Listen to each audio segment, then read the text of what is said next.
Selamat pagi anak-anak. Assalamualaikum warahmatullahi wabarakatuh. Bagaimana kabar kalian hari ini? Alhamdulillah, luar biasa. Tetap semangat. I am fine, smart, and happy. Anak-anak, hari ini kelas 4 akan belajar tema 4, berbagai pekerjaan. Subtema 1, jenis-jenis pekerjaan, pembelajaran 4.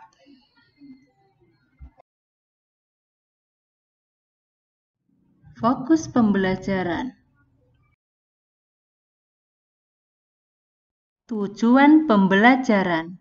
Setelah membaca cerita, siswa mampu memberikan pendapat tentang sikap tokoh dari cerita yang dibaca secara terperinci. Setelah membaca cerita, siswa mampu mempresentasikan pendapat tentang sikap satu tokoh dari cerita yang dibaca dengan lancar.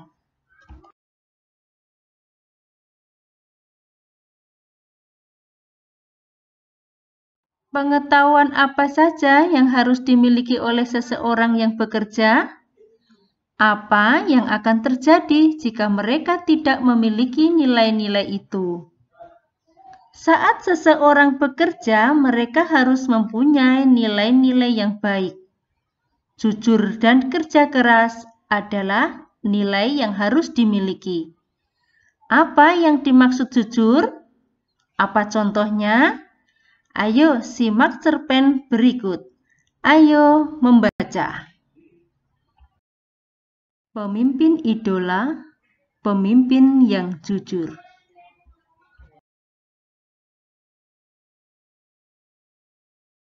Ida, temanku sebangku, mungil, berkulit hitam manis, tidak banyak bicara, dan pandai itulah cirinya. Ia seorang anak yang sederhana. Ayahnya sudah lama meninggal. Ia tinggal bersama ibu dan adiknya. Ida, anak yang sangat pandai. Nilai-nilainya yang selalu bagus memberinya kesempatan meneruskan sekolah tanpa biaya. Semua buku pelajaran dan perlengkapan ditanggung oleh sekolah.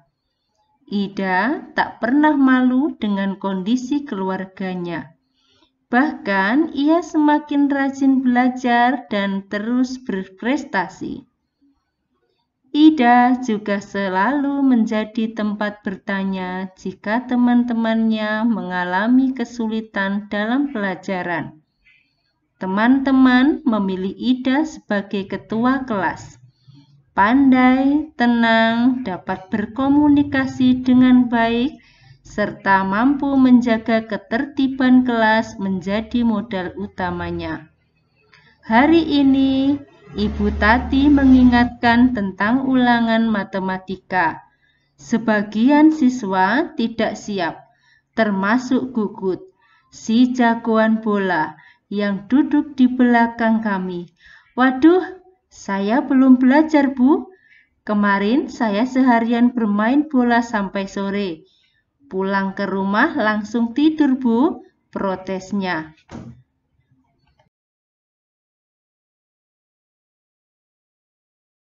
Ulangan tetap berlangsung. Gugut resah. Ia menengok ke kiri dan ke kanan. Tiba-tiba ditendangnya kursi Ida dari belakang. "Shh, Ida, bantu aku dong. Geser sedikit ke kiri agar aku bisa melihat jawaban di kertas ulanganmu," pinta Gugut.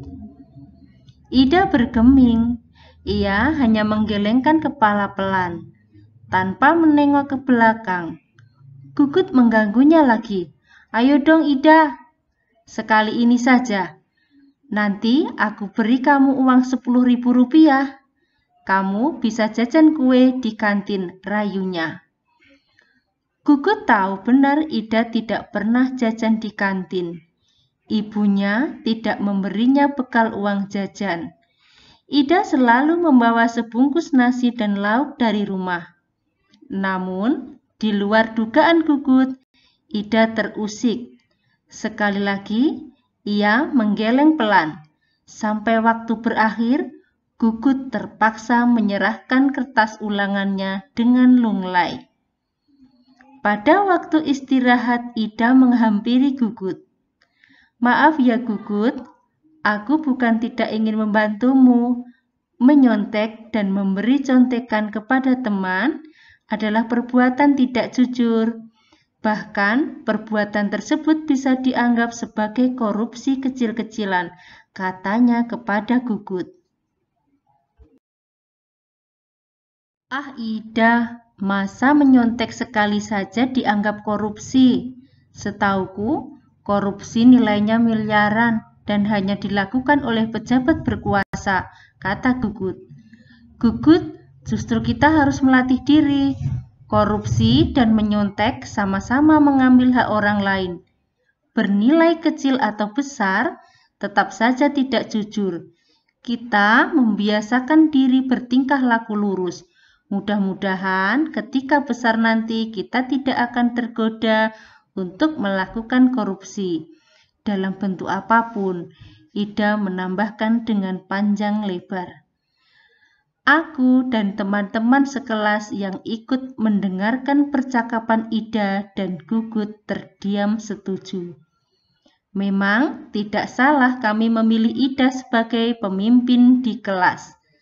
Tidak sekadar pandai, Ida juga patut dijadikan teladan.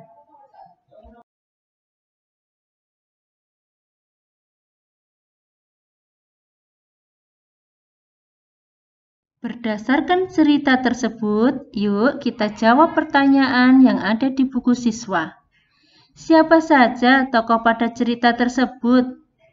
Tentu, aku, Ida, Gugut, Bu Tati, dan teman yang lainnya. Siapa yang mengikuti ulangan matematika?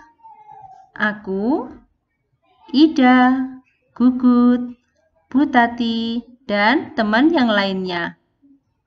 Apa yang dilakukan Gugut pada saat ulangan? Gugut berusaha mencontek dari Ida. Apa yang dilakukan Ida ketika Gugut meminta jawaban? Ida tidak memberikan jawaban yang diminta Gugut.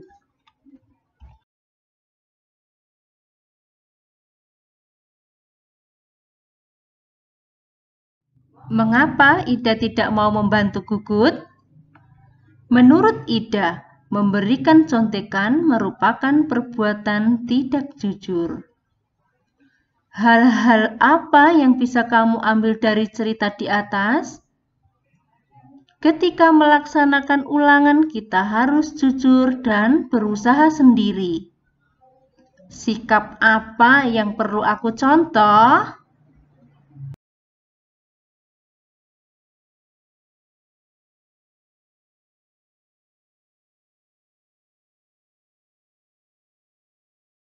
Sikap-sikap dari Ida: sederhana, jujur, rajin, dan tekun belajar. Pendapatku tentang sikap Ida: Ida anak yang sederhana, jujur, dan rajin belajar, maka tidak salah jika ia dijadikan ketua kelas. Sikap-sikap dari Gugut: tidak jujur saat ulangan, tidak bisa memanfaatkan waktu untuk belajar. Pendapatku tentang sikap Gugut: Gugut melakukan perbuatan yang tidak jujur, tidak mau belajar, dan sering mencontek saat ulangan. Sikap Gugut tidak patut ditiru. Kita harus jujur dalam segala hal.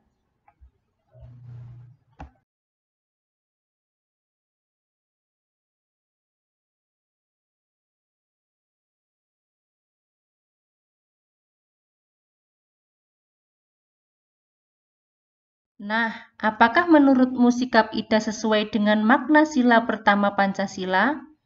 Ya, kita harus jujur. Ketika kita tidak jujur, maka akan merugikan diri sendiri dan orang lain. Sikap Gugut mencontek pada saat ulangan menunjukkan dia tidak jujur dan tidak sesuai dengan sila pertama Pancasila. Andai Ida memberikan contekan, maka kedua anak tersebut sama-sama berlaku tidak jujur dalam ulangan. Dampaknya bagi Gugut, dengan mencontek, Gugut berlaku tidak jujur dan tidak mau berusaha sendiri. Dampaknya bagi Ida, berarti Ida sudah berlaku tidak jujur dengan memberi contekan.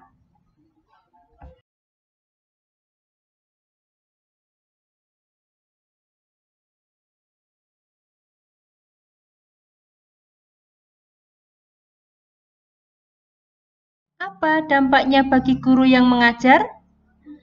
Bagi guru ulangan adalah untuk mengukur pemahaman anak. Dengan saling mencontek, maka tujuan dari diadakannya ulangan tidak tercapai. Mengapa kita harus jujur? Kejujuran merupakan dasar bagi perbuatan. Sekali kita tidak jujur, maka selanjutnya juga akan tidak jujur. Selain itu, tidak jujur juga merugikan diri sendiri dan orang lain. Apa yang akan terjadi jika kita tidak jujur? Apabila kita tidak jujur, berarti kita sudah melakukan korupsi kecil-kecilan. Dengan tidak jujur, kita tidak akan dipercaya oleh teman lagi.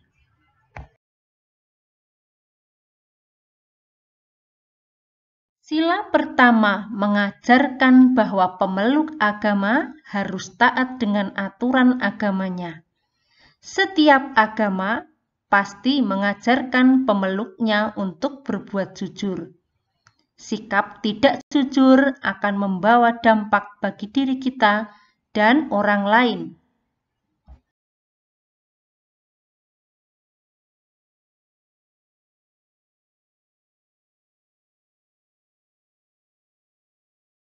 Semua orang harus jujur, termasuk orang-orang yang bekerja.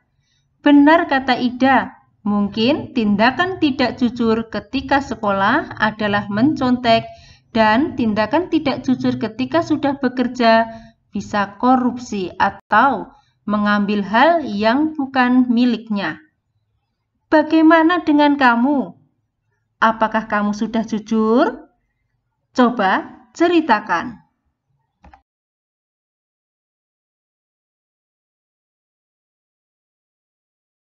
Tetap semangat, ceria, dan bahagia selalu bersama keluarga.